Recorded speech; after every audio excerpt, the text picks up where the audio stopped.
హైదరాబాద్ నగరంలోని మధ్యతరగతి సామాన్య ప్రజలకు రవాణా భారాన్ని తగ్గించడం, ట్రాఫిక్ కు చెక్ పెట్టడమే లక్ష్యంగా తెలంగాణ ప్రభుత్వం కీలక నిర్ణయం తీసుకుంది. ఎంఎంటీఎస్ రైళ్లలో అందరికీ ఉచిత ప్రయాణం అందించాలని ప్రభుత్వం నిర్ణయం తీసుకుంది. జూన్ 2 నుంచి ఈ పథకం అమలు చేసేందుకు సిద్ధమవుతున్నట్లు సమాచారం. మహిళలు, పురుషులు అనే తేడా లేకుండా అందరికీ ఉచిత ప్రయాణ సౌకర్యాన్ని కల్పించాలని సీఎం రేవంత్ రెడ్డి నిర్ణయించారు. ఈ పథకం అమలుపై ప్రభుత్వ ప్రధాన కార్యదర్శి, ఇతర ఉన్నతాధికారులు ఇటీవల దక్షిణ మధ్య రైల్వే జీఎం సంజయ్ కుమార్ శ్రీవాత్సవతో సమావేశమయ్యారు.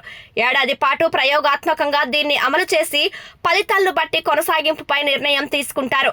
ప్రస్తుతం ఎంఎంటీఎస్ రైళ్ల ప్రయాణికుల సంఖ్య ఆధారంగా ఏడాదికి దక్షిణ మధ్య రైల్వేకు 10 కోట్ల ఆదాయం వస్తున్నట్లు అంచనా.